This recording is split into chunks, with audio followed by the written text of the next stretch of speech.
مسلمانوں کے جو عمومی رد عمل آپ کو سماجی سطح پہ نظر آتے ہیں، اس پر جزا فضا کرنے کے بجائے ہمیں مثبت انداز میں یہ سمجھنا چاہیے کہ ان کے ہاں یہ جو ہم بالعموم جن چیزوں پہ خوش ہو رہے ہوتے ہیں، اس پر جب ان کے ہاں ایک رد عمل آتا ہے تو اس کے پیچھے وہ فکری محرکات کیا ہیں۔ دنیا بھر میں کچھ چیزیں ہوتی ہیں جو ری ایکشن کی ہوتی ہیں، اوضاع کی ہوتی ہیں، ظاہر کے اندر نمایاں ہوتی ہیں، تو ان کے اوپر بھی لوگ تبصرہ کرتے ہیں۔ وہ بھی ایک سطح ہوتی ہے جزا فضا کرنے کی، ایک دوسرے کو نیچا دکھانے کی، منفی باتیں کرنے کی۔ لیکن مجھے لگتا ہے کہ زندگی میں ہر آدمی کو، بالخصوص نوجوانوں کو، طالب علموں کو، اور آپ جیسے ہم جیسے لوگ جو اس وقت اس جدید عہد اور معاشرے میں کھڑے ہوئے ہیں، ان کو یہ کوشش کرنی چاہیے کہ ہم ہر چیز میں ایک مثبت لاہ عمل بنائیں۔ یعنی تنقید بھی کر رہے ہیں تو مثبت انداز میں ہم تنقید کریں، اور یہ جاننے کی کوشش کریں کہ یہ جو رویے ہمارے یہاں وجود پذیر ہوئے ہیں، ان کے فکری محرکات کیا ہیں۔ یہ میں اس لیے عرض کر رہا ہوں کہ جب ہمارا یہ رویہ نہیں ہوتا تو اس سے ایک جزا فضا، ہر وقت طعن و تشنیع، ایک دوسرے پر الزام تراشی، ایک دوسرے کو نیچا دکھانا، طبقات کی بے حرمتی، اور پھر یہ بڑھتے بڑھتے نفرتوں میں ڈھل جاتے ہیں یہ بیانیے۔ تو اس کا بڑا اہتمام کرنا چاہیے، بالخصوص ان لوگوں کو جو دعوت اصلاح خیر کے پس منظر سے اٹھے ہیں اور وہ سوسائٹی میں پروگریس کرنا چاہتے ہیں، سوسائٹی کو آگے بڑھانا چاہتے ہیں۔ مذہبی لوگوں سے بڑے پیمانے پہ اختلافات اس دور کے جدید پڑھے لکھے طبقات کے ذہن میں پیدا ہوئے ہیں، اور بہت سارے اختلافات کی وجوہات اور بنیاد خود مذہبی طبقے نے فراہم کی ہے۔ لیکن دو ہی طریقے ہیں، یا تو یہ ہے کہ اب آپ روتے رہیں اور رو رو کے واویلا کریں اور بتائیں کہ یہ کتنے فرسودہ دقیانوس لوگ ہیں اور ہم کتنے روشن خیال ہیں، اور ان کے ہاں دیکھیں یہ اتنے کنزرویٹو ہیں، یہ ان کا فکری تضاد ہے۔ تو اس سے منفیت پیدا ہوتی ہے، اور منفیت کبھی بھی تعمیر کا کام نہیں کرتی، تخریب کا کام کرتی ہے۔ اور میں نے یہ دیکھا ہے خود اپنے استاد کی صحبت میں رہ کر، ان کے ساتھ مجھے قریب 15 سال ہونے کو ہیں، کہ انہوں نے پورے دین کی فکر جو مسلمانوں کی 14 سالہ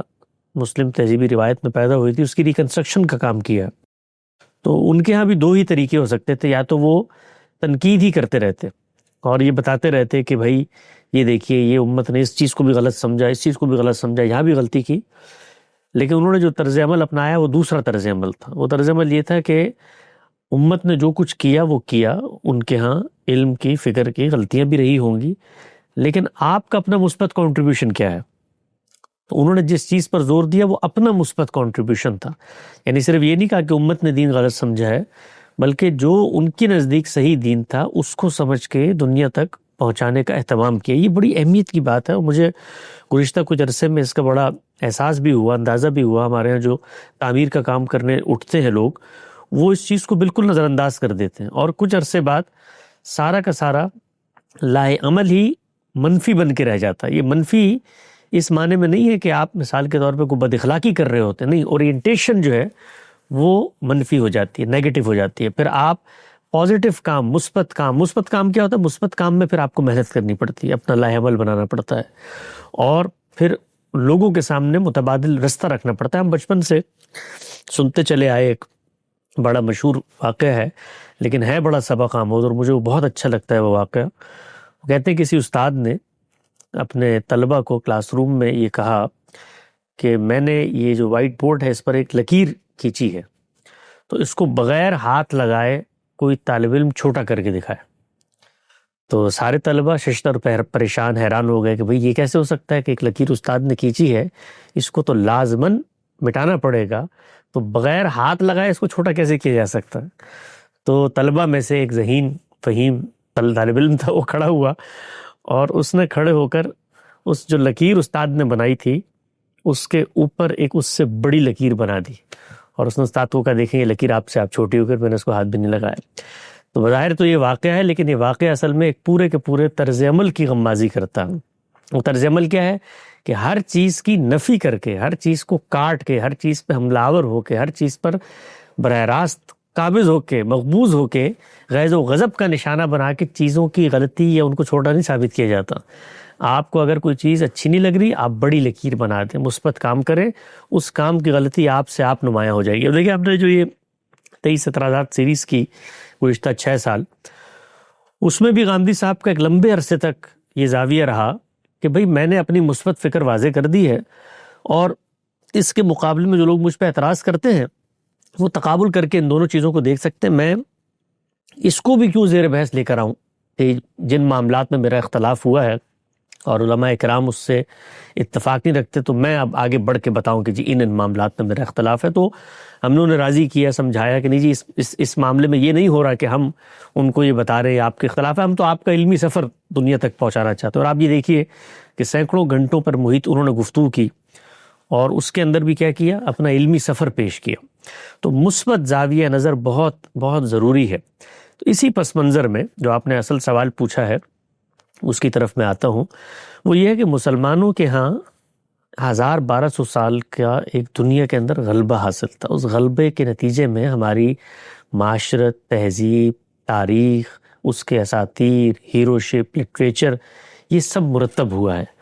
اور ہم نے دنیا کے اوپر جس طریقے سے آج آپ کو نظر آتا ہے نا، لوگ وائٹ ہاؤس کے چکر لگاتے ہیں، امریکی صدر کسی کانفرنس میں گزرتے ہوئے کسی کی طرف منہ اٹھا کے دیکھ لے تو خبر بن جاتی ہے، ملکوں کی تقدیریں بدل جاتی ہیں، تو اس سطح پر ہم لوگ فائز تھے۔ 1200 سال تک ہم لوگ فائز تھے،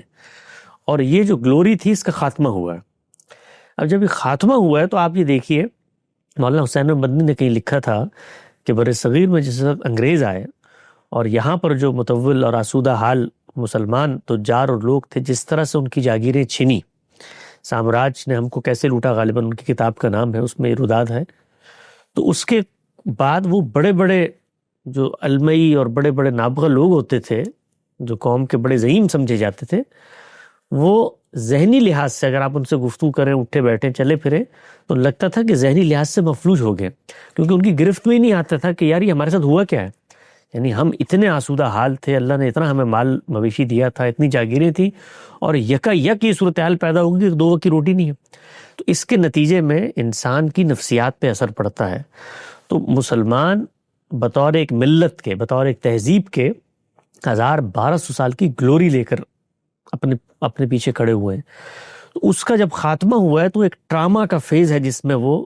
ابھی سنبھلنے کی کوشش کر رہے ہیں، یعنی ان کو سمجھ میں نہیں آ رہی کہ کرنا کیا ہے۔ اس کو ہمارے استاد نے ایک جملے میں بیان کیا تھا کہ مسلمانوں نے اقتدار میں جینا تو سیکھا ہے، محکومی میں جینا کبھی نہیں سیکھا۔ آپ یہ دیکھیے کہ وہ بسا اوقات آپ گھر پہ پرندے رکھتے ہیں، ان پرندوں کو آپ قید کر لیں۔ ہمارے ہاں ایک طوطا ہوا کرتا تھا، اس کو قید کر کے رکھا ہوا تھا ایک پنجرے میں، تو ایک دن خیال آیا کہ اس کو اڑا دیتے ہیں۔ جب اس کو اڑانے کے لیے کھولا تو وہ تھوڑا سا اڑا اور گر گیا، اور بلی نے اس پر پنجے جکڑے اور اس کو کھا لیا۔ تو گویا وہ اڑنا ہی بھول گیا تھا قید میں رہ کے۔ تو ہم لوگ اقتدار میں رہ کے، اقتدار سے باہر بھی کوئی زندگی ہوتی ہے، محکومی میں بھی کوئی زندگی ہوتی ہے، اس کو بھی گزارا جاتا ہے۔ اس کو گزارنے کا کوئی قرینہ، کوئی سلیقہ، یہ ہماری یاداشت، ہمارے حافظے میں ہے ہی نہیں، یعنی کبھی ہم نے اپنے آپ کو اس میں کنڈیشن ہی نہیں کیا۔ تو اس کشمکش میں، ذہنی کشمکش میں، مولانا مودودی علیہ رحمہ کی ایک تقریر ہے، ہمارے استاد نے اس کا کئی دفعہ حوالہ بھی دیا، جماعت اسلامی کے 29 سال، یوٹیوب پہ موجود ہے، پوری آڈیو میں وہ ریکارڈڈ تحریر ہے، اس کو آپ سنیں تو آپ کو اندازہ ہوگا کہ خود مولانا سید ابو العلا مودودی علیہ رحمہ یا امت کے باقی جو لوگ جنہوں نے عظمت رفتہ کی، بازیافت اور مسلمانوں کی نشت ثانیہ کے لیے جدوجہد کی، اور پھر ان کے ہاں کچھ دینی تعبیرات بھی ڈیولپ ہوئیں کہ پوری دنیا میں مسلمانوں کا غلبہ ہونا چاہیے ہے، اور مشرق و مغرب ان کی طاقت میں آنا چاہیے، اور غیر مسلموں کو حق حکومت حاصل نہیں ہے۔ تو ان کی بھی اگر آپ گفتگو سنیں، بالخصوص وہ تقریر سنیں، تو اس میں وہ بتاتے ہیں کہ یہ میرے ہاں یہ احساس کیسے پیدا ہوا، یعنی جب میں پیچھے مڑ کے دیکھتا ہوں تو اندازہ ہوتا ہے کہ ہم کیا تھے اور اب ہم کیا سے کیا ہو گئے ہیں۔ تو اقبال نے بھی اس کو اپنے جواب شکوہ میں موضوع بنایا ہے۔ تو اس ٹربل کے اندر کھڑے ہوئے ہیں، اور اس ٹربل کو سب سے زیادہ جو لوگ گلوریفائی کرتے ہیں وہ مذہبی لوگ ہیں۔ کیوں کرتے ہیں گلوریفائی؟ کو میں منفی بات نہیں کر رہا، اس لیے کہ جو عام لوگ ہوتے ہیں نا، وہ پریکٹیکل ریئلٹیز میں جیتے ہیں، سیاستدان ہوں، دانشور ہوں، حکماء ہوں، وہ عمل کی دنیا میں کھڑے ہوتے ہیں۔ جو مذہبی لوگ ہوتے ہیں وہ آئیڈیاز کی دنیا میں کھڑے ہوتے ہیں، اور آئیڈیا جو ہے وہ آپ کو ہمیشہ پریکٹیکل ریئلٹی سے الگ کر کے جینے کی ایک دنیا بنا دیتا ہے، آپ جزیرے میں جی رہے ہوتے ہیں۔ تو اسی لیے آپ دیکھیے کہ مذہبی لوگ جو ہیں وہ ایک خواب دیکھتے ہیں، اور ہر جگہ پر عام آدمی اور ایک پریکٹیکل آدمی جب کوئی منصوبہ لاعمل بناتا ہے تو اس میں جتنی بھی بلینکس ہوتی ہیں ان کو اپنے علم اور عقل سے فل کرنے کی کوشش کرتا ہے، اور جب وہ فل نہیں ہوتی تو ہاتھ کھڑے کر دیتا ہے۔ مذہبی لوگ کیا کرتے ہیں کہ جب بھی کوئی لائحہ عمل بناتے ہیں تو وہ فل ان دا بلینکس میں ہر جگہ جہاں پر بات بن نہیں رہی ہوتی تو وہاں پر وہ کیا کرتے ہیں، وہاں پر وہ اللہ کی تائید، اللہ کی نصرت اور مسلمانوں کی جو ماضی کے اندر کچھ ایک رہی ہے ہمت، فتوت، جوش، جذبہ، بہادری، فتح، اس سے اس کو پورا کرنے کی کوشش کرتے ہیں۔ مجھے یاد اچھی طرح ہمارے ایک بزرگ ہوتے تھے، بہت بڑے عالم تھے اور پاکستان کے سب سے بڑے عالم تھے ایک طرح سے، آپ اس جس عہد میں وہ رہے۔ تو جس وقت امریکہ نے حملہ کیا عراق کے اوپر تو میں ان کے پاس تھا اور بی بی سی کا سحربین میں سن رہا تھا اور میں ان کو بتا رہا تھا، تو وہ مجھ سے پوچھ رہے تھے کہ بھائی اب فوجیں کہاں داخل ہوئیں، اب کہاں پہنچی۔ تو میں نے ان کو بتایا نا کہ وہ تو بغداد میں داخل ہو گئی ہیں اور اب وہ اسلحہ لے کے نظر آ رہی ہیں اور یہ بتا رہے ہیں اور یہ سب۔ تو آخر میں جب وہ بیچارے بہت فرسٹریٹ ہو گئے نا، جب ان کو اندازہ ہوا کہ بھائی اب تو کچھ ہو نہیں سکتا، اب تو عراق پہ حملہ ہو گیا، تو انہوں نے آخر میں تنگ آ کر کہا، انہوں نے کہا یہ اب آگے ہیں تو ان مجاہدین کو چاہیے کہ ان کنبختوں سے ان کی بندوقیں چھین کے ان پہ حملہ کرتے۔ یعنی ان کے خیال میں اس کا بھی امکان موجود تھا کہ ایک طرف نہتے لوگ ہیں اور دوسری طرف دنیا کی طاقتور ترین فوج اسلحہ لے کر آئی ہے، تو اب وہ اپنی وہ جو جوش اور جذبہ اور حوصلہ اور ولولہ ہے اس میں وہ مسلمانوں کو یہ تجویز کر رہے ہیں، خواہش کا اظہار کر رہے ہیں کہ انہی کا اسلحہ چھین کے انہی پہ حملہ آور ہو جاؤ۔ وہ اسلحہ چھیننا آسان کام ہے۔ تو میں کہنے سے مراد یہ ہے کہ جو مذہبی لوگ ہیں وہ آئیڈیاز کے اندر ان چیزوں کو اس طرح سے فل کرتے ہیں، تو اس کا ایک نتیجہ نکلتا ہے کہ پریکٹیکل ریئلٹی سے دور ہوتے چلے جاتے ہیں۔ تو ہمارا جو مذہبی طبقہ ہے، اور پھر کیا ہوتا ہے کہ یہی مذہبی لوگ ظاہری بات ہے مسجدوں کے اندر ان کی رسائی ہے، عام لوگوں سے گفتگو کرتے ہیں، ان کو سمجھاتے ہیں، تو یہ اس دنیا میں جی رہے ہیں کہ جس دنیا میں ان کے مطابق ابھی ہمیں شکست نہیں ہوئی، اور ان کو یہ لگتا ہے کہ ہم ابھی بھی اگر تھوڑا سا مسلمان حکمران مل کر، عام عوام مل کر حب الوطنی اور جذبہ حریت اور ان چیزوں کا سہارا لے اور دین کی نصرت کا جذبہ ان میں پیدا ہو، جذبہ جہاد پیدا ہو، تو وہ پھر سے اسی طرح سے فتح کے جھنڈے گاڑ سکتے ہیں۔ تو اس پس منظر میں ایک ڈاکٹرائن ڈیولپ ہوا ہے، اس ڈاکٹرائن کے اندر دنیا دو حصوں میں تقسیم ہو گئی ہے، کیونکہ وہ ڈاکٹرائن اس دور کا ڈاکٹرائن ہے کہ جب فتح و شکست کی نفسیات میں آپ جیتے تھے، تو جو آپ کے ساتھ نہیں ہے وہ اصل میں آپ کا دشمن ہے۔ تو دارالاسلام اور دارالحرب کی اصطلاحات جو ہمارے فقہ میں آتی ہیں وہ بالکل اسی پس منظر میں، یہ کوئی دینی اصطلاحات نہیں ہے، سیاسی اصطلاحات ہیں۔ یعنی یا تو ہم ہوں گے تو اسلام کا امن کا گہوارہ اور جگہ ہوگی، یا مخالفین ہوں گے تو دارالحرب ہوگا، یا وہ ہم سے معاہدہ کر کر ذمہ بن کر ہمارے باج گزار بن کے رہیں گے، تو پھر وہ دارالامن ہو جائے گا کہ وہاں پر ہم نے ان سے معاہدہ کر لیا۔ تو اس پس منظر میں جو کچھ دنیا میں تبدیلیاں آ رہی ہیں، نیشن اسٹیٹ کی بنیاد پر مختلف زبانوں، نسلوں، رنگوں اور مذاہب کے لوگوں کے اختلاط سے ممالک بن رہے ہیں، اور پھر اس کے بعد ریاست خود اتنی منظم ہو گئی ہے کہ اب وہ اپنا ایک باقاعدہ قائم بذات وجود رکھتی ہے، یعنی اس کے اندر مستقل ادارے ہیں جو کہیں بھی نہیں جاتے اور وہ حکومت کر رہے ہوتے ہیں۔ وہ عدلیہ ہے، وہ مقننہ تو آتی جاتی رہتی ہے، لیکن اس مقننہ کو چلانے والی ایک بیوروکریسی ہے، وہ مستقل بذات وہاں پہ موجود ہے۔ پھر فوج ہے، تو اب ریاست کی وہ شکل ہی نہیں رہی جو پہلے ایک بادشاہ بیٹھا ہوا ہے اور بادشاہ کی فوج ہے، وہ جنرل مقرر کرتا ہے۔ اب کیا ہے، اب فوج منظم ادارے کی صورت میں خود کھڑی ہوئی ہے، اور پھر بیوروکریسی عدلیہ خود منظم ادارے کے طور پر اقتدار کو چلانے کی حیثیت سے کھڑی ہوئی ہے، اور اسی طریقے سے عدلیہ ہے۔ تو اس سب میں یہ تبدیلی کہ عوام براہ راست منتخب کرتے ایک نمائندوں کو، وہ آتا ہے ان تینوں اداروں کے ساتھ مل کے حکومت چلاتا ہے۔ اس کے اندر دنیا میں جو قانون کی بنیاد اور سماج کے اندر پروگریس ہوئی ہے کہ ریاست میں قانون سازی کا حق کیسے پیدا ہوتا ہے، ٹیکسیشن کے معاملات کیسے ہوتے ہیں،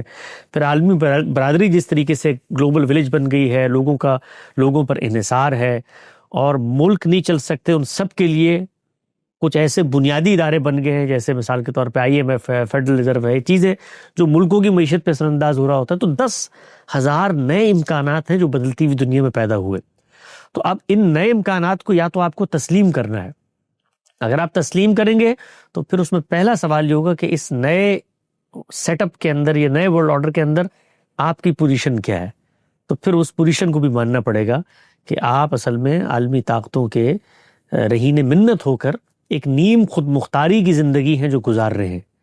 تو یہ بہت بڑی کمپرومائز ہے، اس کو آپ کو ماننا پڑ جائے کہ بھئی آپ نیم خود مختار ہیں، تو پھر آپ کیا کرتے ہیں، سائلوز میں جیتے ہیں، اپنی دنیا میں خوش رہتے ہیں. آپ کراچی کے اندر بیٹھے ہوئے ہیں، وہاں پر آپ کا ایک پورا ریاست، سلطنت، مدرسہ ہے، آپ کو لگتا ہے یہی پوری دنیا ہے. اچھا آپ پاکستان کے اندر بیٹھے ہیں، وہ ایک خطہ ملا، وہاں کا آئین دستور تبدیل کیا اسلام کے نام پر ہے، آپ کو لگتا ہے یہی ہم پوری طرح سے آزاد ہیں. وہ ہوتا کیا ہے، کچھ عرصے بعد کچھ کانفلکٹ ہوتا ہے، تو وہ ایک امریکہ کی کال آتی ہے کہ بھئی یہ تو ہم جنگ شروع کرنے جا رہے ہیں، اس میں شامل ہو. تو سیاستدان، حکمران، وہ پریکٹیکل ریئلٹی پہ کھڑے ہیں، ان کو پتہ ہے کوئی ہم آزاد نہیں ہے، کوئی ہماری کوئی خودی نہیں ہے، کوئی ہم بالکل دنیا کے اندر خود مختار نہیں ہے. وہ پریکٹیکل ان چیزوں پر چلتے ہیں. علماء اس کو کیسے کنسیڈر کرتے ہیں، یہ تو مغرب کے بٹھائے ہوئے حکمران ہیں، بزدل ہیں، اور اس کے نتیجے میں عوام کو موٹیویٹ کرتے ہیں. تو اس پس منظر میں ان کے ہاں یہ نیریٹیوز بنتے ہیں. تو ان کے لیے تو ان کو تو یہ کہ نیو یارک کے اندر کوئی مسلمان میئر بن جائے، اس پر خوشی مسرت تہنیت تو بہت دور کی بات ہے. وہ پاکستان کے اندر لوگوں کے ووٹوں سے کوئی شخص آ جائے جس کو سورہ فاتحہ اس طرح تلفظ و مخارج سے نہ پڑھنی آتی رہو، وہ اس سے بڑا ڈرامہ ہے ان کے لیے. کیونکہ وہ آگے بڑھ کر حق حکمرانی کن کو حاصل ہے، وہ تو چونکہ 1200 سال جو لوگ رہے ہیں، انہوں نے مذہبی لوگوں کو اقتدار میں ایڈجسٹ کر لیا تھا، لیکن وہ سب اپنے تشخص کے اعتبار سے تو مذہبی تھے. ریاستیں بھی مذہبی تھی اور ریاست ہی کا مذہب ہوتا تھا. اور ریاست کے اندر اقتدار پر قبضہ کیسے حاصل ہوتا تھا، تسلط کے ذریعے، جنگ کر کے. تو یہ سب دنیا نئی دنیا ہے کہ یہ پرامن نقل انتقال بھی ہو رہا ہے، مستقل ریاستی ادارے بھی موجود ہیں، ریاست کا اپنا کوئی مذہب نہیں ہے. وہاں پر اتنے مختلف خیالات کے لوگ آ گئے ہیں، رنگ، نسل، مذہب کے، کہ وہ سب مل کے جی رہے ہیں اور وہ سب مل کر اپنے فیصلے کر رہے ہیں اور سب مل کے اپنے حکمران اور حکمرانوں کے انتخاب میں وہ اس سے بالا ہو گئے ہیں کہ وہ مثال کے طور پہ کسی خاص نظریے کو کریں گے. کیونکہ زہران ممدانی ہو یا کوئی اور، اس نے آ کے نیو یارک میں جمعہ نہیں پڑھانا کہ وہ اس چیز کا خیال رکھیں گے. وہ تو دیکھیں گے افادیت کیا ہے، کون شخص اس کا اہل ہے. تو اس کشمکش کے اندر آپ کو جب بھی کوئی ڈیولپمنٹ ہوتی ہے، سیاسی ڈیولپمنٹ دنیا بھر میں یا عمرانی ڈیولپمنٹ، تبدیلی نظر آتی ہے دنیا کے نقشے پہ، تو آپ کو مذہبی طبقات کے ہاں ریزسٹنس نظر آتی ہے. اس کے بارے میں مسلمانوں کو وہ متنبع کرتے ہیں، بھئی یہ مت کرو، یہ مت کرو. تو اس کی وجہ یہ ہے. تو اس کو جب تک آپ ٹھیک نہیں کرتے، جب تک ایجوکیٹ نہیں کرتے اس پہ کہ مسلمانوں کو اگلے 100 سال، 50 سال، 200 سال محکومی میں جینے کا کرینہ پائے، اور اس کے بھی نارمز ہوتے ہیں، اس میں بھی بڑی عزت اور وقار کے ساتھ جیا جاتا ہے. لیکن پھر اس میں کیا ہوتا ہے، یہ رخ باہر کے بجائے داخل پہ ہونا شروع ہو جاتا ہے، تعمیر پہ ہونا شروع ہو جاتا ہے. اپنے اوپر آدمی بھروسہ کر کے امکانات تلاش کرتا ہے. مسلمان ممالک نے امکانات تلاش کیے، ملیشیا نے کیے، ترکی نے کیے، اور یہ عرب ممالک جو آپ کو مڈل ایسٹ کے نظر آتے ہیں انہوں نے کیے. لیکن آپ مذہبی طبقات کی نظر سے دیکھیں تو وہ کون لوگ ہیں، وہ دین سے دور ہوئے ہوئے ہیں اور مغرب کے اعلی کار ہیں، وہ آ کر وہاں بٹھا دیے گئے ہیں. آپ دیکھیں نا، یہ ہمارے جس طریقے سے یہ جو پروگریسو مسلم نیشنز ہیں، ان کو حکمرانوں کو تان و تشنیع کا نشانہ بنایا جاتا ہے. حالانکہ آپ دیکھیں انہوں نے کیا کیا ہے، انہوں نے اس محکومی کے دور میں کروڑوں پر مشتمل مسلمان امت کے مختلف طبقات کو خوشحالی میں زندگی جینے کا کرینہ پیدا کر دیا. کانفلکٹ اور مزاحمت کو چھوڑ کے ان کو ان کی بقا کی ضمانت دی. ان کے ملکوں میں اعلیٰ تعلیم حاصل کریں، آپ ان کے انفراسٹرکچرز دیکھیں، صحت کے معاملات دیکھیں. لیکن مذہبی طبقات کیسے دیکھیں گے، وہ کہیں گے نہیں، جھوپڑیوں میں بھی رہا جا سکتا تھا، لیکن ہونی ہماری حکومت چاہیے تھی، غلبہ ہمارا ہونا چاہیے تھا. کال واشنگٹن سے اس طرح ہمیں آتی ہے، ہم یہاں سے کال کر کے دنیا کو بتاتے کہ اس طریقے سے معاملات کو لے کے چلو. تو اس پس منظر میں ان کے ہاں یہ اختلافات پیدا ہوتے ہیں چھوٹی چھوٹی باتوں کے اوپر. تو اگر ہم نے اس چیز کو ٹھیک کرنا ہے تو ہمیں انہیں ایجوکیٹ کرنا پڑے گا، مذہبی لوگوں کو ایجوکیٹ کرنا پڑے گا، ان کو بتانا پڑے گا کہ بدلتے ہوئے حالات کی رت کو سمجھنا سیکھیں. ایک رخ پہ رہتا نہیں فطرت کا فسانہ، رفتار بدلتے ہوئے چلتا ہے زمانہ. تو یہ جو زمانے کی رفتار بدل رہی ہے اس کو پہچانیں. اور امام محمد بن حسن شیبانی کا قول ہے کہ ومن لم یعرف عرف زمانہ فہو جاہل، کہ جو زمانے کی رت کو نہیں سمجھتا وہ بالکل غفلت میں پڑا ہوا.